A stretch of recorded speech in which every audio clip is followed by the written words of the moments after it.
Welcome back to Frankly Speaking here on WYDC TV Big Fox. I'm your host, Frank Acom. We are broadcasting from the Hesselson studio, and this is the Steuben Senior Services Fund section of our program. And today we're talking Into the Woods. Thanks so much for being on the show. Hi, thanks for having us. I almost hesitated on the name. Into the Woods, the Keuka Lake Players Incorporated production of Into the Woods. Now, you had a junior version and a senior version. Other than age, what's the difference? So the junior version only does about half the show. It does Act 1, and then everything kind of ends at the end when everything's happily ever after. Oh, okay. So it's only about a little over an hour long, and the senior production is clocking in at about a little over 2.5 hours without intermission. Oh, that's quite a difference. Significantly more content. We also added more trees, so I like to call it Into the Woods now with more woods. Wow, Into more woods. That's hilarious. But when it says senior, that doesn't mean it's not for all age groups, right? No, so the cast still does have an age range. So we do have an 11-year-old who plays Jack from Jack and the Beanstalk, all the way up to people in their later years as well. But the junior production had an age limit of being up to 18. So the junior production, you're not legally allowed to have anybody above the age of 18 in the cast, whereas the senior production, you can cast anybody of any age. But we were really looking to showcase some of our youth this year without necessarily having to do Annie or Oliver, which are really the only opportunities to have as many kids in it as you want. So we decided, let's work smarter, not harder, and have one set but two casts. And so that's how we ended up with two shows. And were you in? Did you direct? And were you both in the? Oh, you couldn't be. You couldn't be in that. Yeah. That's what am I asking? You just answered my question. I'm sorry. I was so worried about putting your names up on the screen that I didn't want to miss it. So how did it go though overall? It went really well. We had 32 kids in the cast from over 5 different school districts in the area, plus a couple of homeschooled children as well, ages 6 all the way up to 18. And it was really well received, a great production. And then some of those kids are going to be working on crew for this show. We have a couple of kids who are cameo roles in the adult show. Oh, okay. The person running the light board was our baker's wife in the junior show, and the person running Spotlight was in it as well. So they still hung on for the other trip into the woods as well. Yeah, well, we've already practiced, right? Yeah, they know the show pretty well until it gets to Act 2 and then they're confused. Right, makes a complete different ending. So tonight is opening night. That's exciting. Mm-hmm. How long did it take to prepare to get to opening night? When did you start with rehearsals and getting involved? So we held auditions back in May. Okay. But as a director, my process, and Cheyenne's, because she's on the board and was the assistant director for the junior production, our process started way back in January, figuring out the concept and how we were going to manage both shows at once. But the cast was cast back in May, and they've been working really hard all the way up until tonight. Now, Cheyenne, how do you get prepared to be Little Red Riding Hood? Oh gosh, you have to read all the stories first. Yeah. Everyone knows the story, but still you go through all of the different iterations of it, and you get you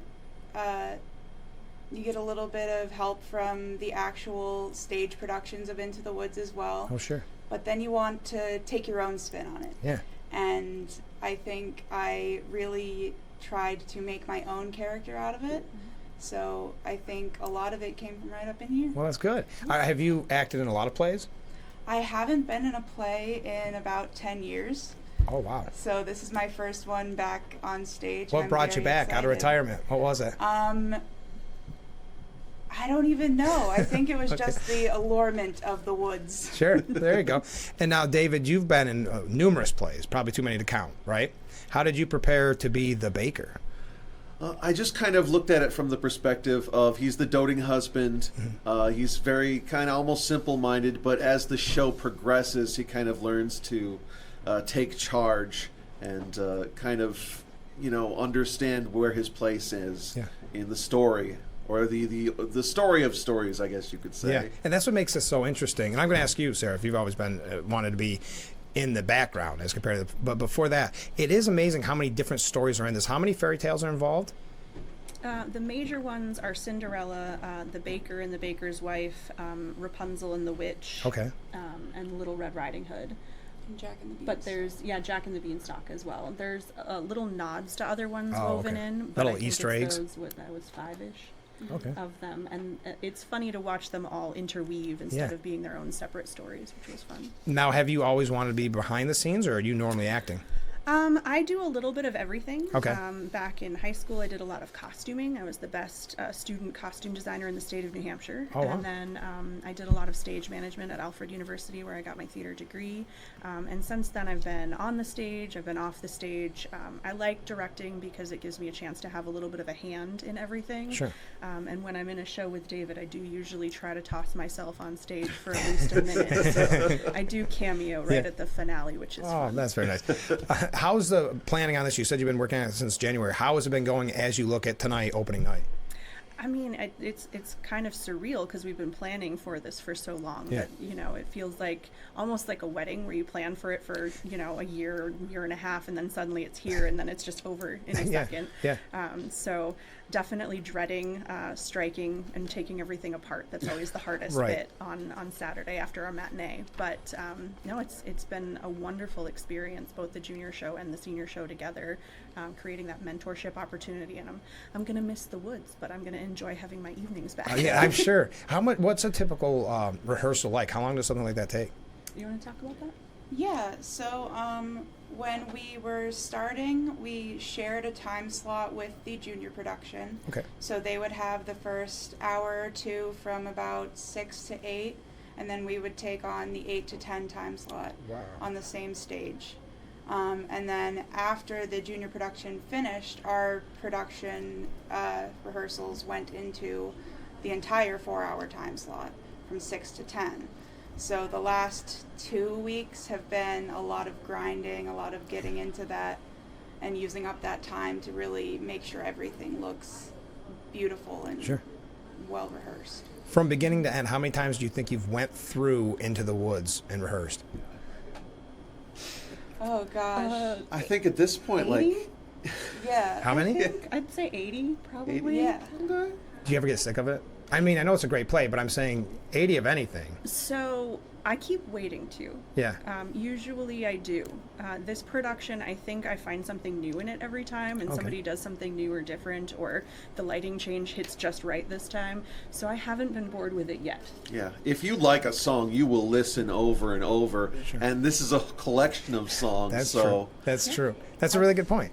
I found every once in a while I will get hooked to a different song. Like the other day I was like, you know what I really need to listen to, even though I'm not practicing it? David's song. The Baker song in Act 2. And I was like, I need to listen to this again and again and again and again. And it's just, it happens every couple hours, couple days. Yeah. Now, you had mentioned you haven't done a play in quite some time, and now that this is nearly over, will you be doing more? I hope so, yeah. I really enjoy working with the Cuca Lake Players. They're a very friendly and welcoming organization to be a part of. While I'm on the board, that also kind of shoehorns me into more shows. That's why they got you on the board, right? Yeah, right. We wear a lot of hats. I'm we sure. all do. We're not just in the show, but we're on the board and we're moving some things around and just doing poster designs and things like that. So it's. How long has the Cuca Lake Players been around? Since 1986. Really? So we're excited to be heading towards our 40th year. We're hoping to do some celebrating in 2026 to celebrate that. Of course. We're talking Into the Woods, and that is at Haverling High School Auditorium in Bath. Tonight is opening night at 7 o'clock, and then Friday at 7 o'clock, Saturday at 2 p.m. What should people know? Where can they find out more just before we head out the door? They can find out more on our Facebook page, or if you Google Cuca Lake Players, you'll find our website as well. Well, great. I don't know ever how to end these interviews because I know you're not supposed to say certain things to somebody on opening night. So, Break a leg is always good. Break a leg. There you go. Okay, break a leg. And thanks for being on the show. Thank you so much. Thank you. All right. We'll be right back with Frankly Speaking here on WYDC TV. Big Fox, stay with us.